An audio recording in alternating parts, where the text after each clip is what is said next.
Инфляция ауыздықталмай, несие бағасы күннен күнге өсіп, базалық мөлшерлеме 18%-ға көтерілді. Бұл әрқайсымызға қалай әсер етеді? Қолыңызда алынған несиеңіз бар ма? Депозитте сақтап отырған қаражатыңыз бар ма? Әлде күн сайын дүкеннен азық-түлік алып жүрсіз бе? Ұлттық банктың осы шешімі алдағы уақытта сіздің әмияныңызды айналып өтпейді.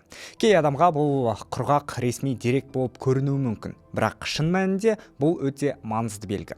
Реттеуші орган бағаның бақылаудан шыға бастағанын анық түсініп, оны тежеу үшін ақша несие саясатын қатаңдатуға мәжбүр болып отыр. Бүгін Жас Вайп арнасында мен сіздерге ұлттық банктың осы батыл қадамы инфляцияны тоқтата ала ма, неліктен дәл қазір осындай шешім қабылданды және жақын айларда әр қазақстандық қандай өзгерісті сезінуі мүмкін екенін қарапайым тілмен түсіндіріп беремін. Айтпақшы, менің есімім Ержан, бастамас бұрын арнаға жазылып қойыңыздар. Бұл жерде мен еліміздің болашағына тікелей әсер ететін өзекті мәселелерді қозғап, күрделі экономикалық үрдістерді баршаға түсінікті түрде тарқатамын. Олай болса, кеттік.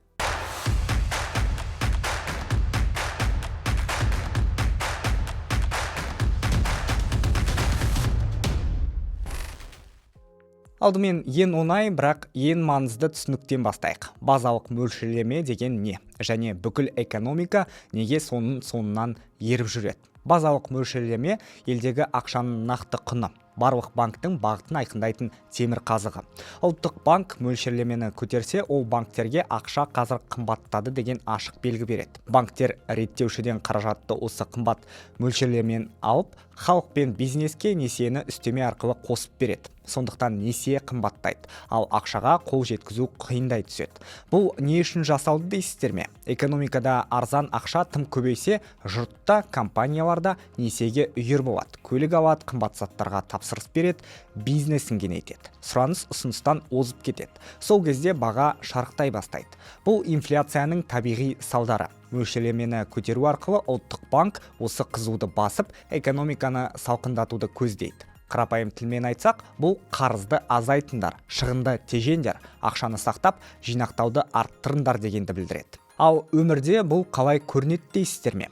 Несие қымбаттаған сайын жұрт жаңа көлік немесе тұрмыстық техника үшін бұрынғыдай оп-оңай қарыз алмайды. Кей адам баспана алу жоспарын кейінге қалдырады. Бизнесте тәуекелге бармайды. Кеңею үшін несие алуды сиретеді. Артық шығынды қысқартады. Осылайша ішкі сұраныс бәсеңдеп, бағаның өсуін күшейтетін қысым әлсірейді. Яғни жоғары мөлшерлеме экономиканың тым қызуын басатын суытқыш іспетті. Сонымен қатар депозиттердің тартымдылығы да арта түседі. Базалық мөлшерлеме 18%-ға көтерілсе, банктер салымның сыйақысын бірге жоғарылатады. Яғни ақшаны дәл қазір жұмсап жібергеннен гөрі теңгемен жинақтап қойған әлде қайда тиімді бола бастайды. Бұл ұлттық валютаның қадірін күшейтіп, уақыт өте инфляцияны тежейтін маңызды фактор. Ал енді негізгі сұраққа көшейік. Мөлшерлеме неге дәл қазір көтерілді дейсіздер ме? Елдегі инфляция әлде жоғары деңгейде. Бағаға түсетін қысым бәсеңдеген жоқ. Бизнес шығындары көбейді. Импорт қымбаттады. Халық арасында ертең бәрі бүгіннен де қымбат болады деген түсінік берік орнықты. Сол себепті көп адам тауарды алдын ала алып қоюға тырысады. Міне, дәл осы психологиялық әсердің өзі бағаның тез өсуіне жол ашады. Ұлттық банк болжамдарды зерттеп, тәуекелдерді есептегенде жұмсақ саясаттың нәтиже бермейтініне көз жеткізді. Осы кезде қатаң әрекеттен басқа таңдау қалмады. Бұл шешім кімге ауыр, кімге тиімді дейсіздер ме? Қысқа мерзімде ең алдымен несие алып жүргендер үшін қолайсыз. Жаңа қарыз қымбаттайды, пайыздық мөлшерлемесі өзгермелі ескі несиелердің де төлемі өседі.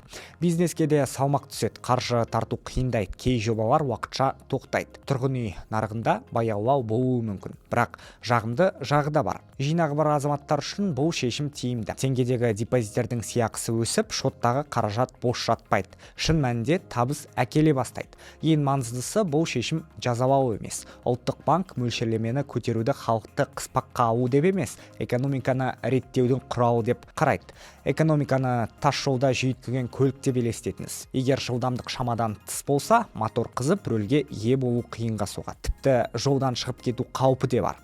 Базалық мөлшерлемені көтеру дәл сол көліктің тежегішін басу сияқты. бірақ тежегішті бірден тоқтату үшін емес, қауіпті жылдамдықты бәсеңдету үшін басу қажет. Осылайша мақсат қозғалысты тоқтату емес, апатқа жол бермеу болып табылады. Қазір сарапшылардың көбі дәл осы нәзік тепе-теңдікке алаңдаулы. Экономика шамадан тыс суып кету шегіне жақындап келді деген қауіп те бар. Егер базалық мөлшерлеме ұзақ уақыт жоғары деңгейде тұрса, өсім баяулап, кейбір салаларда тоқырау басталуы мүмкін. Бұған дейін арзан несиеге сүйеніп келген компаниялар жаңа жүктемеге шыдамай біртіндеп жабылып қалу қаупі де бар. Жылжымайтын мүлік пен қор нарығы әлсірейді. Кәсіпорындар шығындарды қысқартып, жұмыс орындарын азайта бастайды. Халықта ақшасын жұмсауға жүрексініп, тұтыну деңгейі төмендейді. Яғни қазір міндет экономиканы шамадан тыс қызудан ғана емес, керісінше тоқырау мен құлдыраудан да қорғау болып тұр. Қазақстанда мұндай белгі біраз уақыттан бері байқалып жүр. Халықтың қарызға тәуелділігі күннен күнге күшейіп келеді. Ресми дерекке қарағанда ел азаматтарының банктер алдындағы берешегі 23 триллион теңгеге жеткен. Бұл жыл басымен салыстырғанда шамамен 15%-ға көп. Тұтынушылық несие де ипотекада айтарлықтай өсіп отыр. Баспана бағасы да арзандамай тұр. Ұлттық статистика бюросының мәліметінше жаңа үйлердің құны бір жылда шамамен 13%-ға, ал екінші нарықтағы пәтерлер 10%-ға қымбаттаған.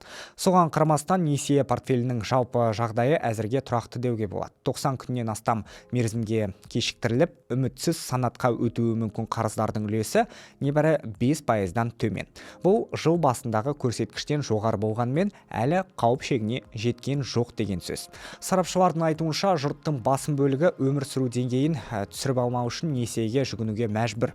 Қарапайым тілмен айтқанда, бір бөлігі амалсыздан қарыз алса, енді бірі шамадан тыс тұтынуға барып, абырой үшін немесе сырт көзге жақсы көріну үшін несие рәсімдейді. Яғни менің айтып отырғаным, iPhone алады, судай жаңа көлік алады, бірақ оның несиесін төлеуге жағдай жетпейді. Яғни мәселенің тамыры тереңде жатыр. Адамдардың шығынды қысқартқысы келмейді, ал табыс сол қалыпты қалып отыр деген сөз. Мұндағы ең маңыздысы үнемдеуге шақыру тек қарапайым халыққа ғана емес, тікелей мемлекетке де қатысты екен.